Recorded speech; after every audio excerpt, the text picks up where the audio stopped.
গঙ্গা পিয়ালি সম্মান রক্ষা করতে সফল হয়। বিস্তারিত জানতে সম্পূর্ণ ভিডিও লাইক দিয়ে দেখতে থাকুন। গঙ্গা পিয়ালিকে সাথে নিয়ে অর্জুনের ভাইয়ের বিয়েতে উপস্থিত হয়।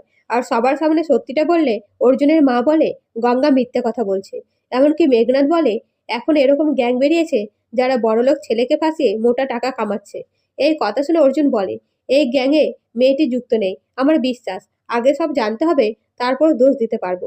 এই বলে গঙ্গাকে প্রমাণ চাইলে গঙ্গা বলে আমাদের কাছে প্রমাণ নেই, কিন্তু আপনি তো বড় পুলিশ, তাহলে আপনি তদন্ত করে দেখুন না আমি মিথ্যে কথা বলছি কিনা। হোটেলে তো ক্যামেরা করা হয়, সেটা দেখলে বুঝতে পারবেন। তখন অর্জুন নিজের ফোর্স লাগিয়ে জানতে পারে রনক হোটেলে গেছিল পিয়ালির সাথে। মাথা ভর্তি সিঁদুর পড়েছিল পিয়ালি। তাই অর্জুন বলে তুই বেআইনি কাজ করেছিস, তোকে পুলিশের হাতে তুলে দিতে হবে। আর এটা থেকে যদি বাঁচতে চাস তাহলে এই মণ্ডপে পিয়ালিকে বিয়ে করতে হবে। তখন রনক বলে আমি বেঁচে থাকতে পিয়ালিকে বিয়ে করব না।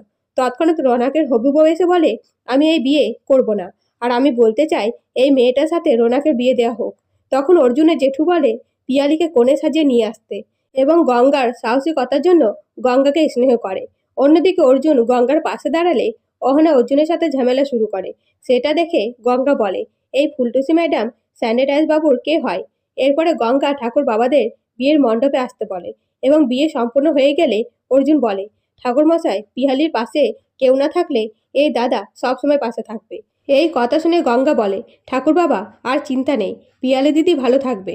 তো বন্ধুরা, নতুন নতুন আপডেট পেতে চ্যানেলটিকে সাবস্ক্রাইব করে পাশে থাকবেন। ধন্যবাদ।